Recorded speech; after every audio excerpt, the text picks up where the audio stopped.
The question I keep coming across recently is, do I really need AI? Well, nobody really needs AI.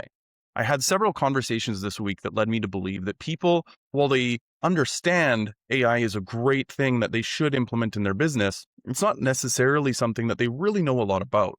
Take one gentleman, for instance. He was running a team and told me all about how he uses ChatGPT to do incredible things for himself. And he knows how to use it to improve his emails, build proposals, and do a whole bunch of high productivity stuff that accelerates what he does. But did he have any idea how to implement that across his team? He has something like 100 something employees. They have different departments, different functions. And what he didn't really know how to do is like, how do I implement this across my entire team to get the same level or more productivity that I have? And then the other problem that he had was, how do I actually measure success? The way I answered was very clearly, you could use AI, but you don't necessarily need it. And let me explain. When you're looking at any new technology, I've been implementing them for 20 years. I was email marketing when email marketing wasn't even known. It was just sending emails. And then this fancy new feature called open rate and click rate was added to the email tool that I used to send millions of emails every single day. This helped me do incredible things. It helped me understand exactly what was going on in my email campaigns. It was allowing me to understand whether this subject line or that subject line improved my ability to convert people to paying clients. And it helped me tweak my program, dropping the things that didn't work, adding things that did, and doubling down on those things that really crushed it. And the company that I was working with at the time, they appreciated it so much that they were generating upwards of $300,000 to $1 million extra a day just in marginal revenue from that type of campaign. So as you can see, that one little bit of technology, email opens and click rate tracking, allowed us to hyper personalize and hyper optimize our email campaigns. That was really functional technology. Fast forward to today, where people, well, let's just say AI tools are built to improve engagement. They're very similar to social networks, but a lot more functional for you as an individual. But they're designed for you to constantly want to go back and go back and go back. Okay.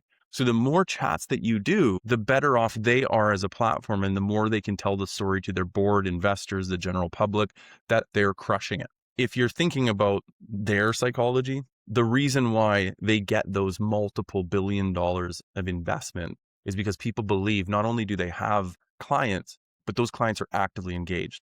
So you can see where that conversation is different from your priorities. So their priorities don't match your priorities. You don't want to spend a ton of time on a tool. You want something to function, do their job well, and then move on to other things that are higher value.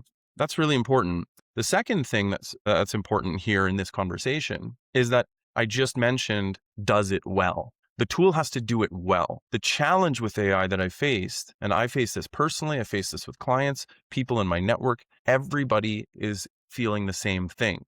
The whole concept of AI hallucinations or AI slop, those terms are not, I guess you can say they're derogatory terms against AI, and it's people critiquing it, even if they absolutely love using it. But the reason why that term exists is because it's showing a response that is unpredictable, unhelpful, and borderline useless. What it's doing is it's producing something that is unpredictable, which can sometimes be risky, but also it can make it less helpful than it really feels when you're feeling good personally after a conversation with your chatbot, but it's not actually doing something productive. So if you can take this a step back now, take it out of your own use, but imagine somebody on your team that you're paying to make money for your company. If they're spending a lot of time on the tool, so take a project manager at a job site, for instance. If a project manager is spending any time on his or her phone, that is time that they're not spending with the customer. That is time they're not spending on the tools. That is time they're not spending on the job site, understanding the work that they need to do or getting work done. You do not want something that is designed to keep that person engaged unless it has very, very strict value and very repeatable results. Take a different approach. Now, why structured automation is the alternative to AI and why that exists and why it has done so well for so many industries for so long is because it has been deterministic. It's on the other side of the coin of AI. Structured automation is deterministic, it's predictable, it's reliable, And it's very, very easy to test. Does it produce, if you do X and Y, do you get Z every single time? It's predictable. If you do X, you get Y. Happens every single time. And if you do X and it doesn't produce Y every single time, you know you have a problem with your automation. But that's easy to fix. You make little tweaks, you make sure that that X input equals Y, and you're golden. You're going to get something in return. So now, if you're doing structured automation instead of AI for that project manager, well, guess what?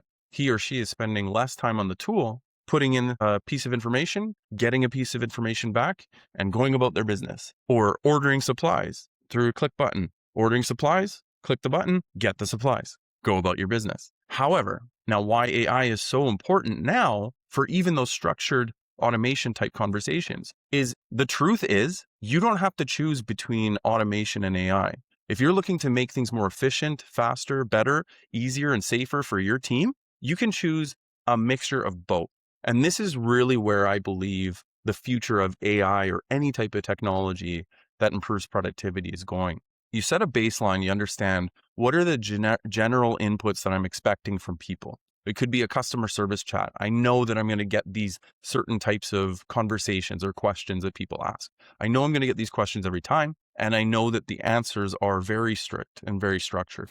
You've probably gone through it. You've gone to Amazon or online shopping sites and you ask the support a question and it gives you a generic answer. You ask it a question, you give it a generic answer. That can be frustrating at times. So the way people are like Amazon are using AI is instead of just giving a templated answer each time, it might ask more questions from you to understand your process a little bit more. And then it's going to give you back a more refined answer, something that's more helpful for you.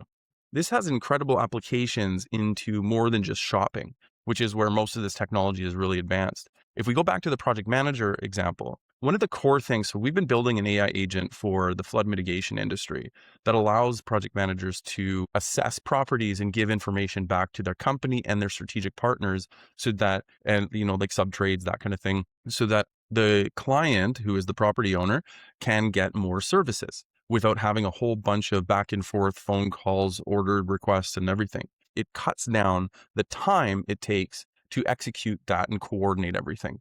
The trick is, though, is that it has to use a deterministic, this is important, a deterministic 1, 2, 3, 4, 5 workflow. This is managed through structured automation, but understanding that there's people with different languages, different cultures, different slang that they use, even different thoughts of how they look at problems. So project manager versus a drywaller versus a carpenter, they're all going to have different approaches, or electrician even. They're all going to have different approaches and different thoughts on the same problem. So the AI has to understand that even though I want to go through this 1, 2, 3, 4, 5 step workflow, I know getting there is going to be different based on the different people that are involved. So what we do is we leverage AI at each one of those workflows to understand who am I talking to when they make that first message out to the flood intake agent. What are they asking? What language are they asking in? Are they using short, terse sentences, or are they using long, elaborate, very structured and detailed sentences? Okay, the AI reads this and understands who they're talking to. If necessary, it'll say something like, oh, that sounds like you're speaking in Spanish. Would you like me to continue in Spanish? Then somebody has the ability to say yes, and the automatic translation goes, boom.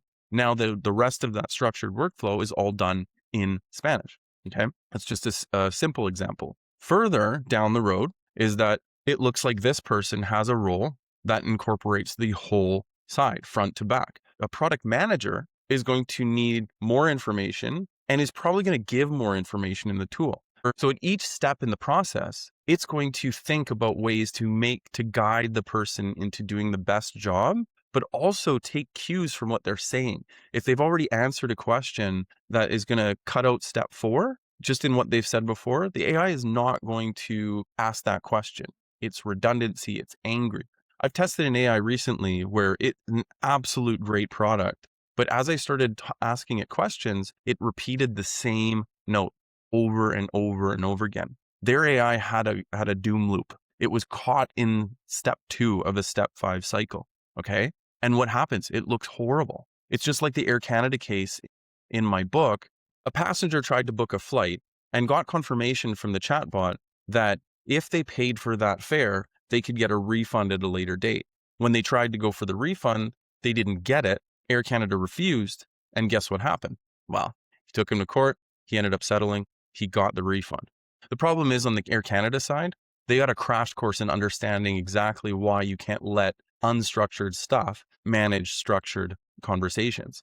I've also seen many conversations and comments about it saying that, hey, that company has burned me in the same way, even through a human. So maybe it's not just the AI that caused the problem. Maybe it's a cultural thing that needs to be adjusted. And that leads me into the next and final phase of this conversation, is that sometimes the tool, the choice between structured automation and AI, is not really what you need to worry about. It's about the culture, expectations, goals of the company itself, and how we deliver against those goals. A lot of times, people try to put technology in to fix people problems. And the reason why companies are laying off people en masse is because they assign people problems to the people. It's not usually the people that are the problem. It's usually some type of leadership issue at the top that burns down the entire organization. As an example, I was speaking to somebody in the healthcare industry recently. He was talking about two distinct problems that every healthcare organization has: wait times and continuity of care. Now, everybody knows this is an issue, and people have tried thoroughly to resolve this problem. Some have failed, some have succeeded. But he gave me one example of one case where they didn't really have any different systems, funding, or any type of outside help that anyone else had. Okay, so they weren't in a position that they were technologically superior or funding superior, etc. And guess what happened? The leader was very, very, very focused on those particular problems. They want people to be limited in wait times, and they want people to have great care before, during, and after any type of visit. Guess what happened?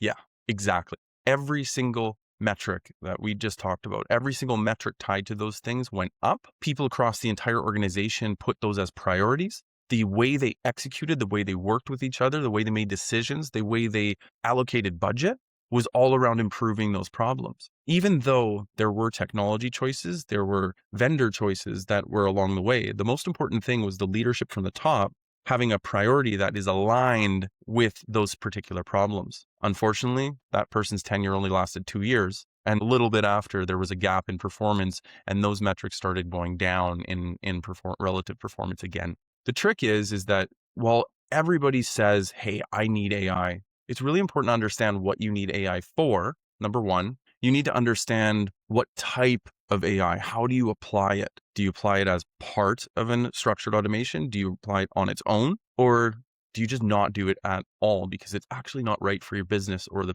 problem that you're trying to solve? And then finally, do you have the leadership structure, the team culture, the support, funding, etc., to make sure any type of implementation like this exists or just accentuates bad processes, bad culture, etc., etc.? These are really important things. I challenge you. Think about the problem, or think about the reason why you're choosing AI, why you think AI is right for your business. Identify the actual problem that you're solving. Think, can this problem be solved in another way? If it can be solved in another way, will it perform in the same level as AI could do? And then finally, even if I implement AI, will my team be able to execute it and get the performance results that I need as a company leader? If you can answer yes to all of those questions, you're in a good position to be successful with AI at all. And if you can answer yes to those questions, you're also operating in a way that will likely lead to success.